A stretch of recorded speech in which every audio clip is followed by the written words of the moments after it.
शीतकालीन सत्र जब से शुरू हुआ है तब से ही लगातार सरकार के खिलाफ विपक्ष एकजुट होकर के खड़ा है और शोर शराबे का दौर दूसरे हफ्ते भी जारी है। लेकिन इसी बीच में केंद्र सरकार एक और बड़ा फैसला लेते हुए एक और बिल लाने की कवायद कर रही है, जिसके बाद यह हंगामा थमने की जगह और बढ़ने की पूरी उम्मीद है। दरअसल केंद्र सरकार एक राष्ट्र एक चुनाव का विधेयक संसद में पेश कर सकती है। सूत्र बताते हैं कि इसी सत्र में सरकार इस बिल को पेश करेगी। जानकारी के मुताबिक सरकार ने इसके लिए तैयारियां शुरू कर दी हैं और इस बार नए प्लान के साथ इस बिल को लाया जा रहा है।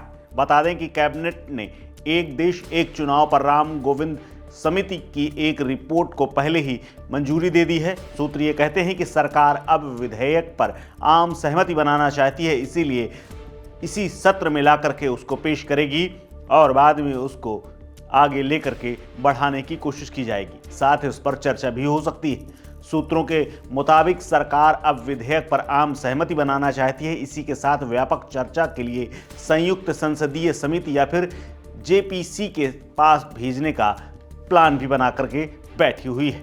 बता दें कि जेपीसी सभी राजनीतिक दलों के जनप्रतिनिधियों और प्रतिनिधियों से चर्चा करेगी। इस प्रक्रिया में अन्य हितधारकों को भी शामिल किए जाने की तैयारी है। इसके लिए देश भर में तमाम बुद्धिजीवियों के साथ साथ सभी राज्य विधानसभाओं के अध्यक्षों को बुलाया जा सकता है। इसके लिए आम लोगों की राय भी ली जानी चाहिए।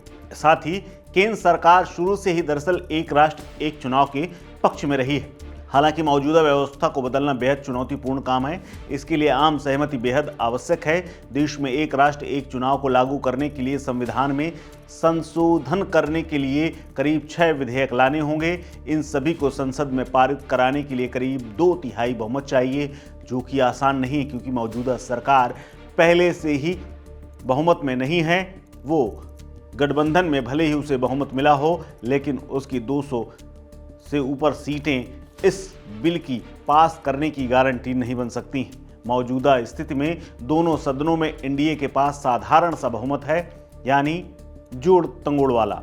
इस कारण लोकसभा या फिर राज्यसभा किसी में भी सरकार के लिए 2/3 बहुमत जुटा पाना एक बड़ा काम है। मौजूदा आंकड़ों पर अगर नजर डालें तो राज्यसभा में एनडीए के पास 112 और विपक्षी दलों के पास 85 सीटें हैं, जबकि 2/3 बहुमत के लिए 164 वोटों की जरूरत होती है। वहीं लोकसभा में एनडीए के पास 292 सीटें जरूर हैं, लेकिन लोकसभा में 2/3 बहुमत के लिए करीब 364 का आंकड़ा चाहिए। हालांकि ध्यान देने वाली बात यह है कि लोकसभा में बहुमत की गणना केवल उपस्थिति और मतदान करने वाले सदस्यों की आधार पर की जाएगी। अब आपको बता दें कि केंद्र की एनडीए सरकार शुरू से ही इस बिल के पक्ष में रही है। सरकार ने हमेशा तर्क दिया कि एक चुनाव कराने से जो वर्तमान प्रणाली है उससे अच्छा खासा न सिर्फ समय बचेगा, बल्कि धन और तमाम संसाधनों की बर्बादी भी रुकेगी। फिर चुनाव से पहले घोषित आचार संहिता का सवाल है, जो विकास कार्यों पर ब्रेक लगाती है और इससे बार बार कहीं ना कहीं चुनाव हो रहे होते हैं। ऐसे में आचार संहिता का उल्लंघन होने लगता है। इस खबर में फिलहाल इतना ही। अपडेट्स के लिए बने रहिए वन इंडिया हिंदी के साथ। नमस्कार।